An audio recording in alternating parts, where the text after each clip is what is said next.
Yeah, I think we're ready to blast off. My fellow rock crawlers, welcome back to another episode of Space Dean TV. I am your Space Dean, and we are here amongst the stars just trying to figure stuff out. Today, I don't just a quick rant, and I guess the segment will be called Rantdean. So, basically, I'm a diehard Lakers fan. That's all I know. That was my first favorite sports club as long as I can remember. I remember saying Kobe. He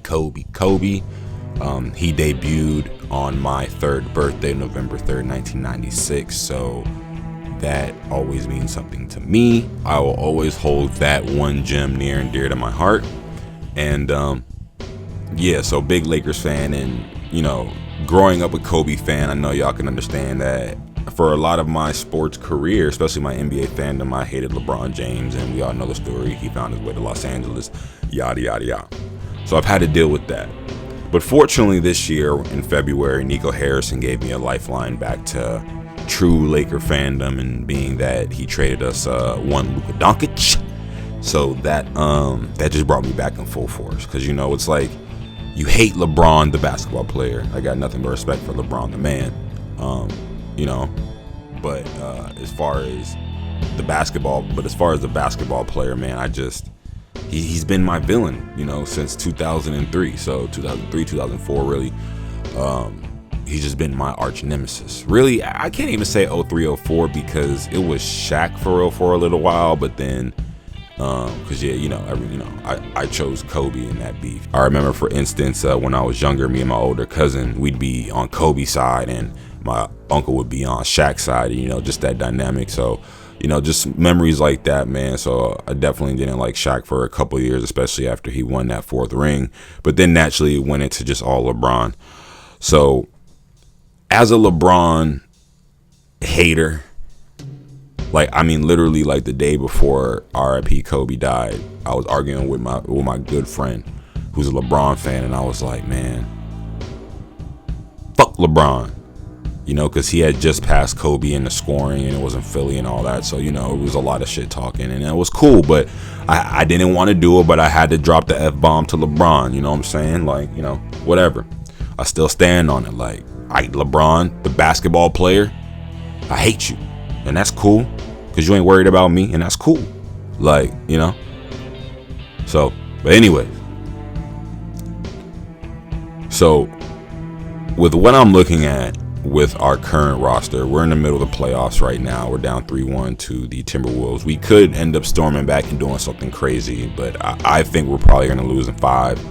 Just one, not because we necessarily sting, but our just team isn't there. And I think it'll be better to save the LeBron mileage and Luka, just keep him just straight. Let's just go into the summer, revamp, let's fix our roster, get rid of bums like Jackson Hayes, who's just a waste of fucking height. But that's a different conversation. I'm not here to necessarily get into a roster breakdown, but I do want to put this little nugget out there. I feel like we live in a time to where athletes, especially Major League Baseball players and basketball players, NBA basketball players, are really making a lot of bread. I think football players are still underpaid just because they play a violent ass sport. I get that they can't have the contracts and they don't have the games, and it does offset, but still, just the fact that a lineman in the trenches, but whatever. There's a whole different construct to the team dynamic in the different sports, and I'm not trying to raise any red flags there. But as far as LeBron James and his empire, he is. Let me just take a quick second, real quick, just so I can look it up.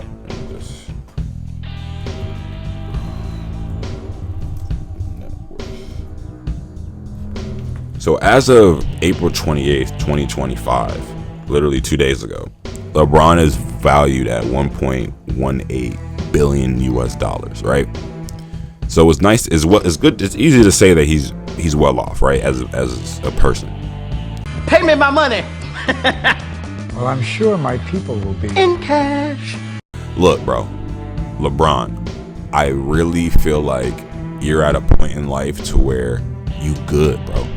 And what you should do is take the vet minimum, or not even the vet minimum. That's kind of crazy, but renegotiate. You got one more year left on your contract, and then when you go in and you want to re-up, like, you know what? If you want to play for however long, cool, bro. Like, I don't even care about that no more. Like, once Kobe died, I don't even argue about that stuff no more, because my superhero is here, but it's like he's gone too. So I don't really get into the whole like, oh, GOAT conversation, because Kobe's my GOAT and I don't care about that. It's all respect. But I feel like LeBron, if you just renegotiate and you just get like $20 million, you know what I'm saying? Like right now, I think your 25-26 contract is somewhere in the ballpark of 50 mil.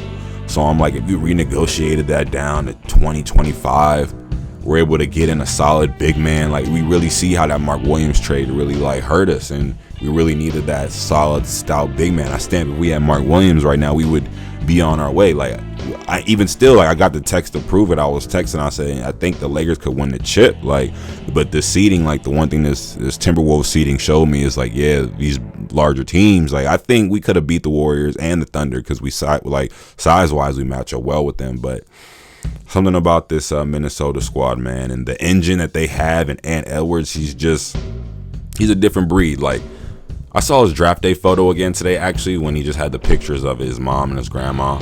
RIP to them. I know that losing a parent is tough. Losing a grandparent is tough. Especially for a young man like that and what he's obviously had to deal with. Because, you want to have people that genuinely love you around in times like, when you're living a life such as him, in terms of you're in the spotlight, people always wanted something from you. It's like, just good to know. So I do genuinely feel bad for Ant and that, but I also believe in what I see on the TV, that he's surrounding himself with solid people. But someone like Ant, man, he's not out here playing. And I think we got to stop looking at, not we, because I don't work for the Lakers and I'm not a Laker, but I think the Laker organization needs to sit down with LeBron, and LeBron needs to say, yo, like, we got Bronny in the league. I got my son drafted to the Lakers. Like, let me give back. Because like I said, LeBron, you're worth $1.18 billion. Like, no one ever is going to look at you and be like, oh, he broke. No one's ever going to be like, oh, LeBron gets no bread. No one's ever going to be like, oh, LeBron, bro, he didn't, like. I mean, truthfully, if we're looking at like what someone is worth, then LeBron is worth more than $1 billion. Okay, like, and I say that as a LeBron hater. Like, television, like being the face of the league for 20 some odd years, keeping his body healthy, being a reliable employee. Like, we can't, like, when you think about employees, like, we've all been at some point in our life fired from our job. LeBron has never been fired from his job. Like, he's never, like, you could have hated the man, you can hate the man, you could dislike his choices and how he's executed stuff, but he's never been fired. Socially, he's never had any issues. And being honest, like with Kobe, I know, like, I remember when he died, some reporter brought up, his case in Colorado and all that. And it's like, I hated the reporter for that, but objectively, like, that's something you can point to with Kobe. Like, obviously we saw the kind of man he was and is, and the father he was and is. He's 10 toes down, the realest one of the realest ones. Top flight girl dad, RIP Kobe. But LeBron doesn't have that. LeBron has been a reliable, no issues. Only thing that he got going on is related to the court, for real, where people can really complain about him. Some people may think he's corny or whatever. Like, and look, I don't know him, so I don't gotta hang out with him. So I don't, on that front, like I said, as the man, I respect him for what I've seen he has accomplished, and his family and all that. It was all respect. But on a personal level, I don't know him, so I don't got to worry about that. But as far as on a commercial level and how I see him and my interactions with LeBron, yeah, man, like, he's a good dude, but it's time for him to get back. And I'm gonna leave it there. Hopefully, this sparks some kind of dialogue, and I'll catch y'all later amongst the ship. Today is what, Wednesday, Thursday? I don't even know what day it is out here in the depths of space. But until next time, y'all.